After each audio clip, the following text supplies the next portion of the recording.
My name's Johny Pitts, and although I grew up in the UK, I've always been inspired by my father's African-American heritage and the civil rights history in the American South. So I'm on a journey along the civil rights trail to experience firsthand the soul of the South.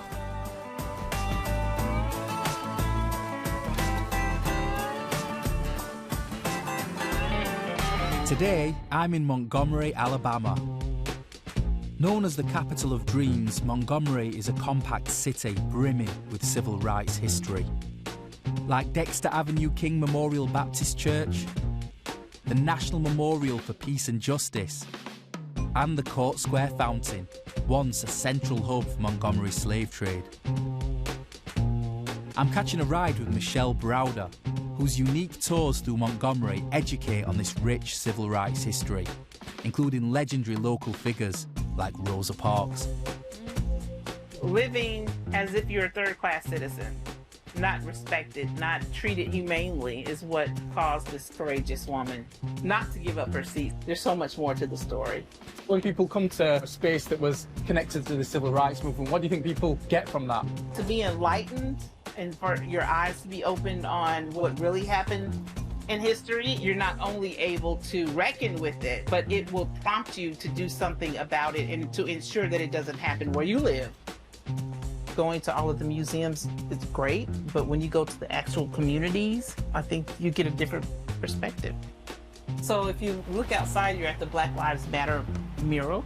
I designed it and painted it along with my colleagues.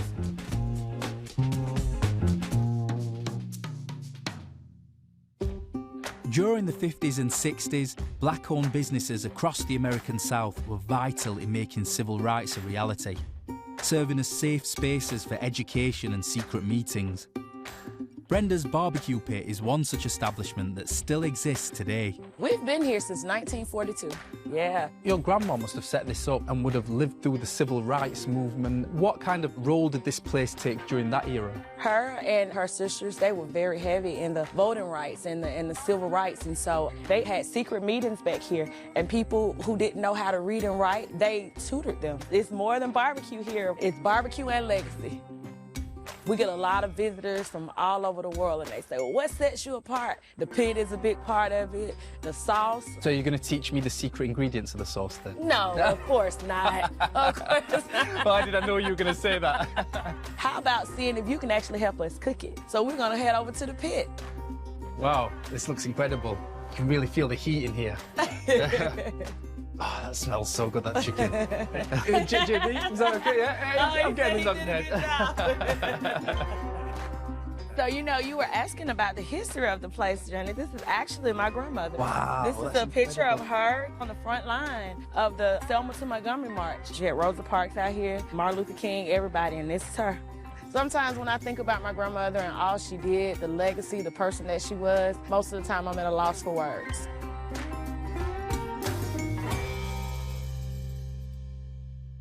My next stop through Alabama is to the internationally recognised town of Selma.